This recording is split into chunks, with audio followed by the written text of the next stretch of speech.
하나님 말씀은 고린도전서 7장 17절부터 24절입니다.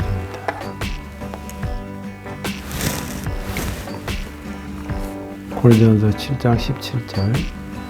각 사람은 주님께서 각 사람에게 나눠주신 대로 그리고 하나님께서 부르신 위치를 그대로 유지하며 살아가십시오. 이것은 내가 모든 교회에 세워준 원칙입니다. 부르심을 받았을 때 이미 할례를 받은 사람이 있다면 할례 받은 표시를 없애려 하지 마십시오. 그러나 부르심을 받았을 때 할례 받지 않는 사람이 있다면 할례를 받으려 하지 마십시오. 할례를 받았느냐 받지 않았느냐 하는 것은 아무것도 아닙니다. 하나님의 계명을 지키는 것이 중요합니다. 각 사람은 하나님께서 그를 부르셨을 때 그 상태 그대로 살아가십시오. 노예였을 때 부르심을 받았으니까 그것 때문에 마음 상해하지 마십시오. 그러나 혹시 자유로 얻을 기회가 생기면 그 기회를 잘 활용하십시오. 주님 안에서 부르심을 받았을 때 노예인 사람은 주님께 속한 자유인입니다. 이와 마찬가지로 부르심을 받았을 때의 자유인 사람은 그리스도의 노예입니다. 여러분, 값을 치르고 산 사람들입니다. 더 이상 사람의 노예가 되지 마십시오. 성도 여러분, 여러분 각 사람은 부르심을 받은 위치에 그대로 머물러 계시면서 하나님께 책임을 다하시기 바랍니다. 아멘. 아버지, 오늘도 은혜로우신 하나님께서 이 주일을 우리에게 베풀어 주셨습니다. 예배의 귀중함과 또 예배의 능력을 우리가 새삼 발견해서 오늘 이 시간 하나님의 말씀을 붙들고 한 주간을 또 잘 견디며 살아갈 수 있도록 도와주시옵소서. 예수님 이름으로 기도합니다. 아멘. 오늘 말씀은 하나님께서 답답하실 때라는 그런 제목을 정했습니다. 왜 이런 제목을 정했냐면 우리가 사람과 사람 사이에 어떤 사람을 두고 참 저 사람 참 답답하다. 그 사람 참 내 마음을 알지 못하고 참 딴 길로 딴 생각하고 있구나 했을 때 답답하다 하는 표현을 씁니다. 근데 그것이 이제 부모였을 때도 보면 자식이 부모의 마음을 어떻게 다 헤아릴 수 있겠어요? 그렇지만 부모의 입장에서는 참 이렇게 했으면 좋았을 텐데 하는 마음으로 참 답답한 마음이 있는 건 사실입니다. 그런데 각자가 사람과 사람이기 때문에 그것이 그 답답함을 느끼는 것이 맞을 수도 있고 틀릴 수도 있습니다. 그래서 무조건 자기 기준을 가지고 이야기하기 때문에 그 기준이 맞을 때도 있지만 틀릴 때도 있습니다. 그래서 완벽한 내가 답답함을 느끼는 것이 내가 다 지극한 절대선은 결코 될 수 없는 것입니다. 근데 우리가 이렇게 생활하다 보면 우리의 영적으로 예전보다 좀 더 깊이 깨닫고 또 알게 되었을 때 이랬을 때 하나님께서 참 나를 답답하게 여기셨겠구나 하는 그런 생각을 해봅니다. 그랬을 때 하나님의 마음으로 들어가서 하나님의 심정으로 들어가서 오늘 본문을 보게 되는 것입니다.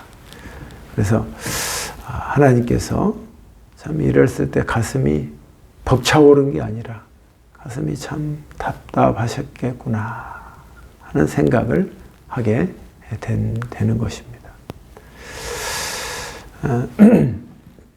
우리는 우리의 가슴만 답답한 걸로만 생각했지 하나님의 마음이 답답할 것은 어땠을까 하는 것을 잘 생각하지 않습니다. 오늘 이 시간 오늘 하나님의 말씀과 본문을 보면서 하나님께서 이런 부분에서 좀 답답해 하셨겠구나 하는 것을 생각해보는 그런 시간이 되었으면 좋겠습니다.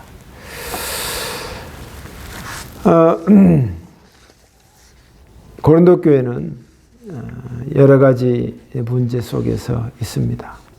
그들도 하나님을 사랑하고 또 하나님께서 주신 교회를 잘 섬기려고 했지만 여러 가지 문제들이 계속 발생했습니다.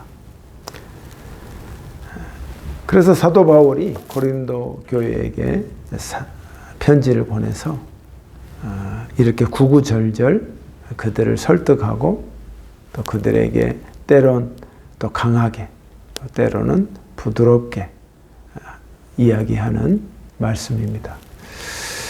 17절에 보면 이런 말씀이 있습니다. 각 사람은 주님께서 각 사람에게 나의 주신 대로 그리고 하나님께서 부르신 위치를 그대로 유지하며 살아가십시오.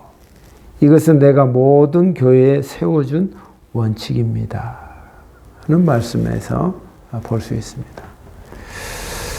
고린도 교회가 서로가 은사가 있고 또 서로의 은사가 또 각기 다르고 또 교회의 직분도 다르고 또 사람마다 각기 다른 인생을 살아가는 사람들이 한 교회에 모였습니다.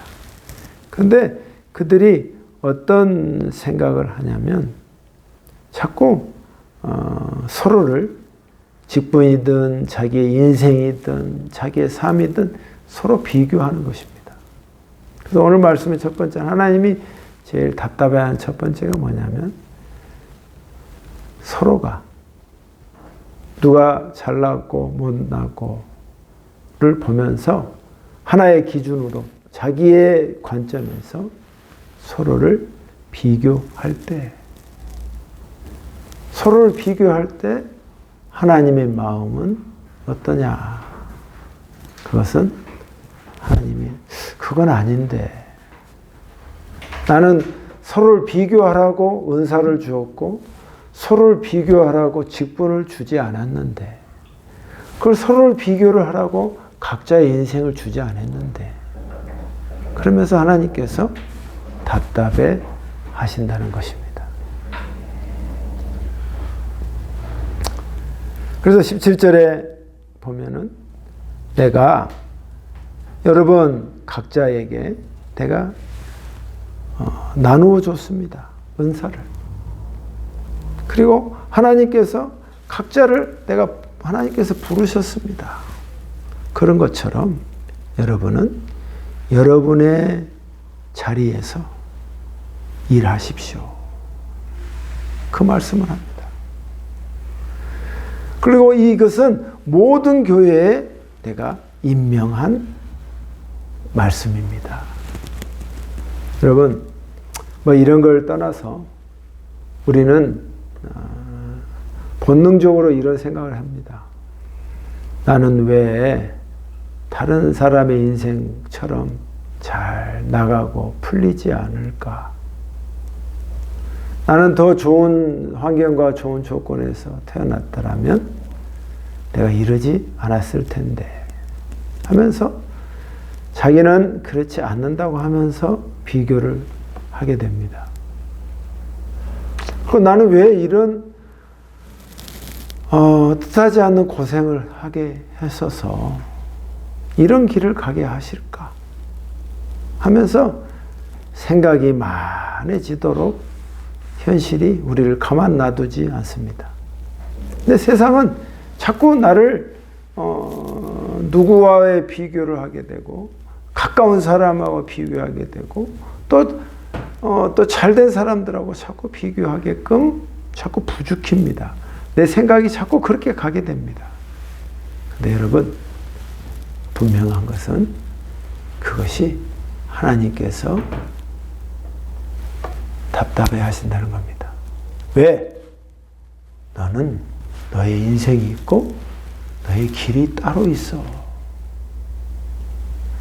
내가 다 천편일률적으로 A, B, C 해서 이 등급에서 다 되는 게 아니고 너는 너의 길이 있고 너의 직분이 있고 너의 삶이 있는 거야. 그 삶은 누구와도 인구가 많은 인류 가운데 누구와도 겹치질 않아. 각자가 너에게 준 사명과 인생과 삶이 다 따로 있다 이 말이에요. 여러분 이걸 깨닫는데 많은 시간이 소비됩니다. 이것을 깨닫기까지 많은 것을 시행착오하게 됩니다. 여러분 분명한 것은 하나님께서 여러분 각자에게 주시는 인생과 삶이 있기 때문에 너희는 결코 다른 사람과 비교하지 마라. 다른 사람이 좋은 점, 장점을 받아들여서 너의 것으로 삼는 건 좋지만 그 인생을 왜 이렇게 되고 나는 이렇습니까 해서 원망으로 네 가슴에 남아있지 마라 하는 그런 말씀인 거예요. 그런 말씀입니다. 그래서 이 말씀에 17절에 보면은 이런 말로 한마디로 요약합니다. 하나님께서 부르신 위치를 그대로 유지하며 살아가십시오. 이것은 내가 모든 교회에게 세워준 원칙입니다. 영어 성경에서는 이렇게 말합니다. 그러니 여러분이 여러분의 자리에서 일을 하십시오. 워크, 걸어가십시오. 너의 자리에서 걸어가라. 누구도 너와 인생에 겹치지 않고 누구도 너의 인생을 함부로 이야기할 수 없다 이 말이야. 그러니까 여러분의 지금 가고 있는 인생과 여러분이 가고 있는 삶을 여러분이 사랑해야 된다 이 말이야. 나는 왜 이렇게 고난이 많을까? 나는 왜 이렇게 복잡한 것이 더 많이 있을까? 고민하고 고민할수록 내 머리는 더 복잡해지는 것이다. 오늘 이 말씀을 여러분의 복잡한 머리 가운데 그대로 심으시길 바랍니다. 복잡한 마음에, 엉클어진 마음에 그대로 심으시기 바랍니다. 아들아, 넌 너의 인생이 있어. 너는 너에게 향한 나의 뜻이 있어. 그러니까 다른 것과 비교할 필요가 없어. 너는 너의 인생은 나와 함께 상의하고 일구어 나가야 할 정원과 같은 거야. 지금은 황무지 같고 지금 아무 꽃도 피지 않는 것처럼 보일지 모르지만 이때 네가 나와 함께 이 길을 걸어가자 하고 하나님께서 손을 내미시는 것이다. Let him walk. 그가 걷게 하라 이 말이야.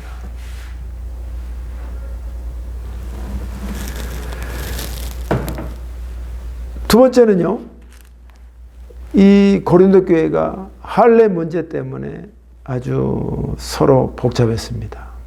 할례를 받은 사람이 있고 받지 않는 사람. 그래서 할례라는 것은 유대인의 징표죠. 그래서 할례를 받았느니 안 받았느니로 사람을 나눈 것입니다. 그래서 유대인인지 아닌지를 어떤 영화를 보면 독일군이 유대인인지 아닌지를 확인하기 위해서 바지를 내리게 합니다. 총으로. 그럼 내리면 이 사람 유대인이구나 바로 알고 죽여버린 그런 장면을 우리가 본 적이 있습니다. 그만큼 유대인에게서는 할례 의식이 중요하다. 나는 하나님의 선택함 받은 사람이다. 그 징표로서 아브라함에게 했던 것을로서 유대인이 그대로 풍습으로 습관으로 아주 철칙으로 받아들여서 할례를 받게 한다 이 말이에요. 그런데 고린도 교회에 왔는데 교회에 모였는데 사람들이 할례 문제로 서로 다툼이 있는 거예요. 난 할례 받았다? 넌 받지 못했지? 내가 더 우월하고 선택받은 사람이야. 넌 할례 받지 못했잖아. 너는 아직도 하나님의 선택을 못 받은 사람이야. 하면서 하나의 그 율법과 하나의 그 잣대로 사람을 평가하라 하는 것입니다. 보이지 않게 서로 갈등하는 것입니다. 어느 신학대학원에 그런 코스가 있었습니다. 정규 대학을 나와서 가는 코스가 있고 그것이 없이 바로 고등학교 마치고 들어온 코스가 있었습니다. 근데 같이 공부합니다. 그러면 서로 어떻게 되면 나는 정규 학교를 나왔고 넌 나오지 않았다. 그렇게 싸우는 거예요. 또 나는 정규 공부를 했는데 나는 진짜고 너는 야매다. 뭐 이런 생각에서 보이지 않게 그런 생각을 막 하는 것입니다.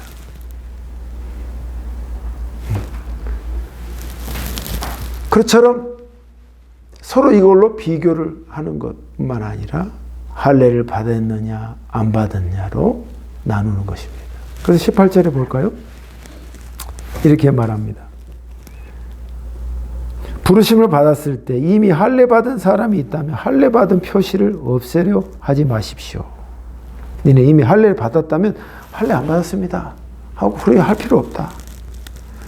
부르심을 받았을 때 할례 받지 않는 사람이 있다면 할례를 받으려고 하지 마라.